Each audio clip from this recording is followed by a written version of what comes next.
Imagine being home for the holidays and you're at a party and everyone has brought food for everyone to enjoy. You get yourself a little plate and you're like, yum, but then your auntie comes in and she's talking to you and she just won't stop urging you to get a second plate of food. And you feel pressured to get more food because you don't want to seem ungrateful or rude. So you get another plate to make her happy. But then an uncle comes up to you and he's like, oh my gosh, you're so skinny now. Or, oh my gosh, you're not eating. Why aren't you eating? You're not eating enough. There's more food. Go, go, go. So you get up and get yourself another plate to make him happy. Then your mom finds you with her sister, so your aunt, and they're like, oh, have you tried auntie's dessert that she made? You have to try it. So you go get a plate full of dessert because you want to make them happy. And after eating all this food, you just want to plop on the couch, take a nap, and you just lie there in your food coma. And you're starting to just unbutton your clothes, dreaming about the time that you're gonna come home and like get in your comfy pajamas because you feel like you're literally about to explode. This is an experience that I have been through in my personal life, and there are so many reasons on so many levels why I will never do that again. But old me would have continued this cycle because I wasn't sure what to do in this situation.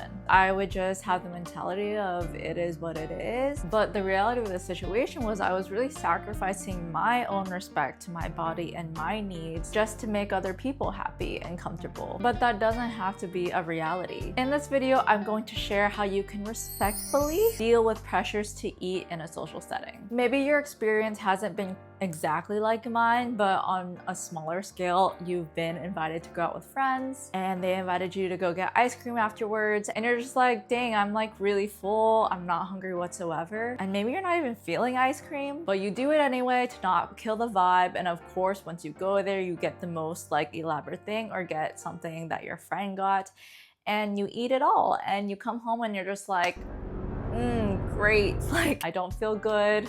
Ugh, why did I do that? Well, the strategies and tips I'm going to be sharing in this video will help you too. If you're new here, hi, I'm Charissa. I'm a registered dietitian and I help women find their healthiest balance with food, free of stress, restriction, and guilt. And I know how hard it may feel to balance both like thriving social life, getting yourself out there with healthy girl goals. It may feel impossible to have both, but let me tell you, it is so possible, and it feels so good once you understand and know how to nourish your body well, but also have those moments where you can experience going to a new restaurant with your friends or having the spontaneous ice cream trips and not kill the vibe. So let's get into how you can do this. One, you have to eat what you want and listen to your hunger cues. So when you're at a party or social outing, I always suggest to combine what you're craving or what you want and what you need, which is like healthier, nutrient-dense, health-promoting foods. So if I'm at a party and there's just like so many different options available, I'm going to choose to fill my plate with foods that I actually want and try to follow the blueprint for a balanced plate. So making sure you're getting carbs, protein,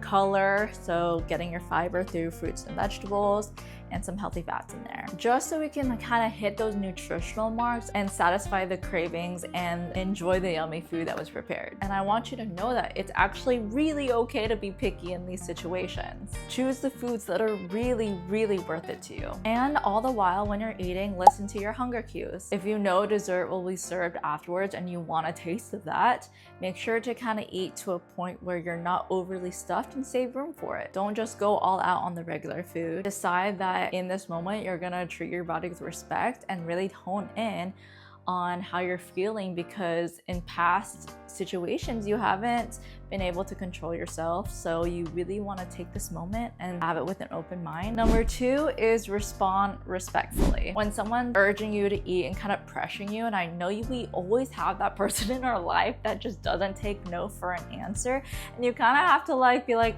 no, to them and kind of stand your ground. Have some respectful responses on hand in the back of your mind so that you can really be like, no, this is what I'm gonna say when they're constantly gonna be badgering me and pressuring me to eat when I don't really need to eat anymore. We can't control what people say to us, but we can control how we respond to them. Here are my go-to little prompts that help me kind of set my boundaries with food.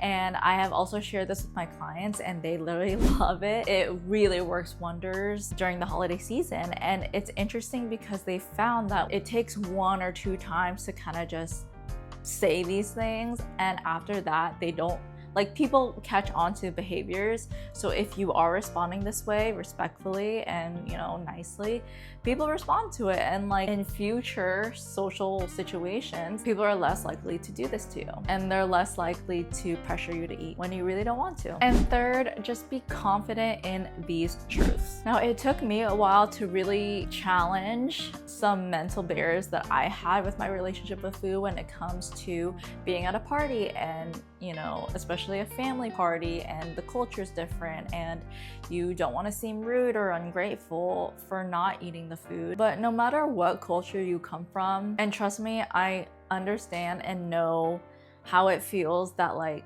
if you say no to a food, it feels like you're being rude or ungrateful or wasteful even, and it kind of just feels like a slap in the face. But what good does disrespecting your body do for someone else's gain? Not to sound dramatic, but this is kind of what this behavior is. You're not being ungrateful. If you say the prompts beforehand, I think that's a really good way to portray yourself as you're not being ungrateful, you're not being rude, you're not picky. You are listening to your own body's needs and respecting that, like, period, point blank. Well, I hope this helped you find balance while, you know, dealing with the social pressures to eat. If you like this video, give it a thumbs up, and don't forget to subscribe for more balanced eating tips and healthy recipes. Bye.